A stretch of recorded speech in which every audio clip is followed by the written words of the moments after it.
Overtime winner as the Edmonton Oilers will walk away with a big one tonight, baby, as we walk away with a 4-3 win against the Toronto Maple Leafs. And this was a absolutely entertaining game between these two teams. It was back and forth hockey, and the Edmonton Oilers finally played the game that I was dreaming about for a long time. So let's get right into this brand new episode of OGR. Welcome everyone, as today we're reviewing game 10, of course, between the Oilers and the Maple Leafs, and this was an absolutely exciting one. Not just that, the overtime was a very quick one, as it only lasted 42 seconds in overtime. So we got lots to talk about, lots of positive stuff. This time we're not actually yelling at the camera. We're going to be giving the Edmonton Oilers some praise in today's episode and talking about what this team really did right. And not just that, we even stepped up when Ethan Bear went down with an injury. So we're going to get into absolutely everything, talk about the defense and how well they played, just the depth as well we're going to be talking about, and how well the depth was also doing. So let's get right into this puppy as we talk about the first period. And Dominic Cahoon, baby, finally gets his first goal of the season.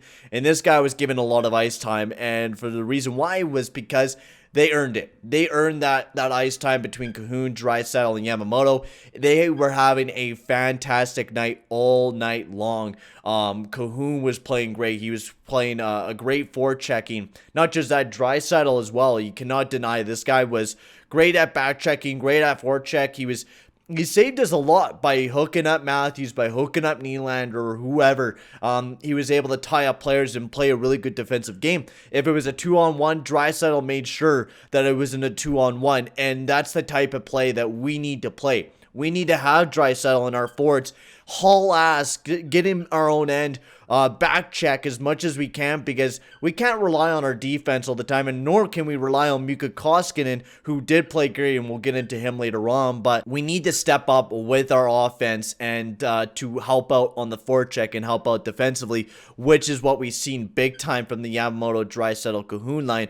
They were absolutely buzzing all night, and they deserved a lot more points than what they got, honestly. And I'm really, really excited to see what they'll do in tomorrow's game, or I guess tonight's game against the Ottawa Senators, because by the time you guys see this, it will be in the morning. You guys will be able to see this right in the morning, which is what I'm kind of expecting to upload this video. So when you guys wake up, you guys get a little bit of an Oilers review in the morning with your coffee. Then William Nylander will continue on, gets a game-tying goal there for the Toronto Maple Leafs. This was a rough one. Neil was battling there with Tavares, but Tavares, of course, won the battle there. It was a nice pass by Tavares. Like, legit, Neil was all over Tavares. He got it over to Nylander and Larson, as Barry and Cuckoo. They were just kind of puck watching. But I do like how Barry did play in this game. Cuckoo as well had a kind of a rough night, which is the reason why he didn't get as much minutes. But I don't like him playing alongside Tyson Barrie. I never really liked Cuckoo alongside of Tyson Barrie, but when you really don't got any other defensive defenseman, and Chris Russell, who wasn't really playing great alongside of Tyson Barrie, but when Tyson Barrie was paired alongside Darnell Nurse, I really liked that defensive pairing. When we got later on into the game, when Ethan Bear went down with an injury, I honestly liked the Nurse and Bear line. They brought some offensive energy, but not just that, Barry was playing a very good game defensively, and especially earned the power play time. He had 2 points tonight. He was playing very good. He had a power play point.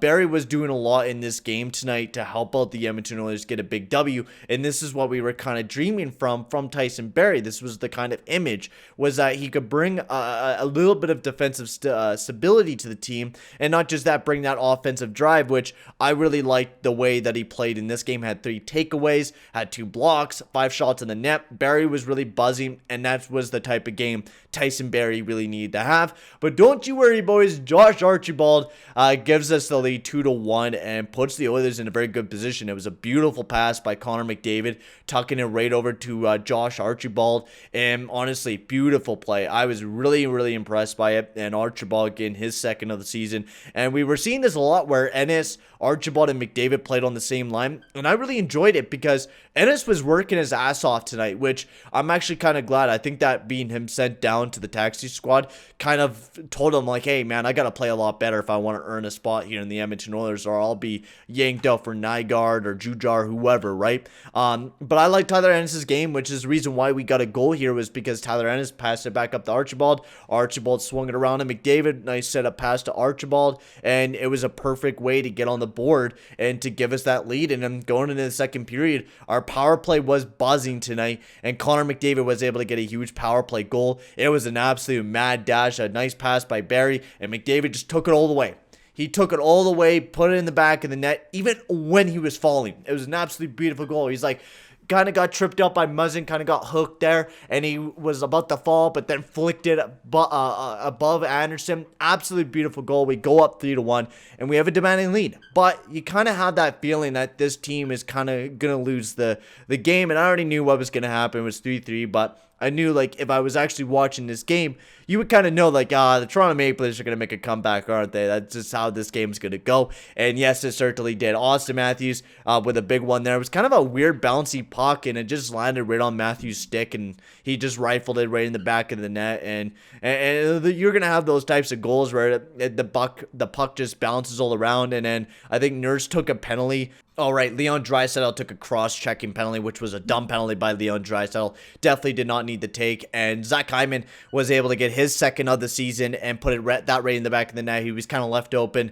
wide open in front of the net. We didn't pounce on him. We should have. Larson should have been more harder on him, but Zach Hyman was able to put that one right in the back of the net. And then in the overtime, nothing happened in the third period. It was a defensive battle. The Edmonton Oilers was really playing a good game. And then in overtime, Connor McDavid gets his 7th of the season. It was a nice pass by Leon Draisaitl. McDavid put it right in the back of the net, and that was over. This game was fantastic to watch. It was a lot of fun, a lot of entertainment for all fans, even Toronto fans. It was a fun game. Mikko Koskinen played great. I give Mikko Koskinen full credit on this W for it not being a more of a bigger game for the Toronto Maple Leafs, and even Frederik Andersen. Frederik Andersen had an amazing game for the Toronto Maple Leafs, and was the reason why we didn't blow them out, was because of the fact that Frederik Andersen was making some huge saves for the Toronto Maple Leafs. But Puljujarvi was playing great. Sooner or later, he's going to put up a goal. He just hasn't been able to get those balances. Tyler Ennis, also going to give him credit. Even though he only played 8 minutes, he played a great game out there. And I also like that Kyle Turris only played about 10 minutes. I felt like the reduced ice time that Kyle Turris kind of took, and it was more relied on the top 6 lines. Like Josh Archibald played a pretty decent amount of minutes. Neil and Cassian played just the right amount of time, 10 minutes. That's what that third line should be, 10 to 12 minutes of ice time per game between that line. It shouldn't be Turris where he's getting like 13, 14 minutes. I think it's too much, especially since Turris hasn't been the best player for our team, but I didn't mind how the third line played. Neil was kind of buzzing, Cassian was kind of buzzing, but they weren't able to get anything. Not like the last game, they weren't producing as much, but that fourth line between Ennis, Short, and Archibald, and then whenever McDavid was put up alongside of those guys, it was a really good combination. But we haven't talked about defense, and I give this defensive core a round of applause. Honestly, they played a great game. Tyson Barrie did very well defensively. Nurse as well. Larson made a couple mistakes here and there, but he recovered quite well. Sucks that Ethan Bear is going to be out of the lineup. I don't know his extent of his injury, but he did miss the rest of the night.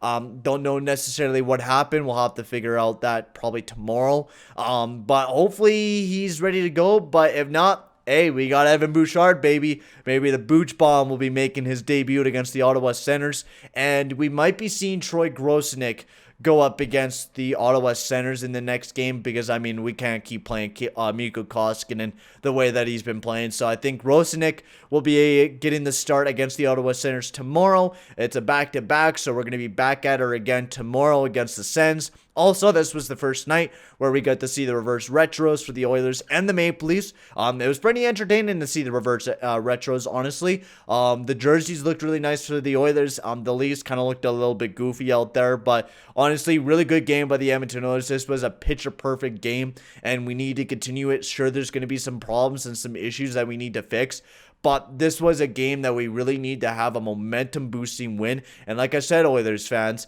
This is a team that is a good team. Just got to stay positive with it. It's a big win. We improve our record to 4-6, and now we just need to continue getting some big W's here in the next little bit. And that's it for everyone. Thank you very much for watching. Tell me, guys, what you guys thought about the Edmonton Oilers' performance in this game. I thought it was a really fun game to watch. From top to bottom, it was really entertaining, especially how well McDavid and Draisaitl were doing all night long. And respect to the forwards as well for back checking and forechecking. It was a beautiful night for those guys. Everyone was playing great. A round of applause, Edmonton Oilers. Thank you for actually giving us a good night, a night where we actually deserve the victory. And I'm going to end all things here, guys. Thank you very much for watching. Make sure to like and subscribe, and I'll see you guys all in the next video. Adios, amigos.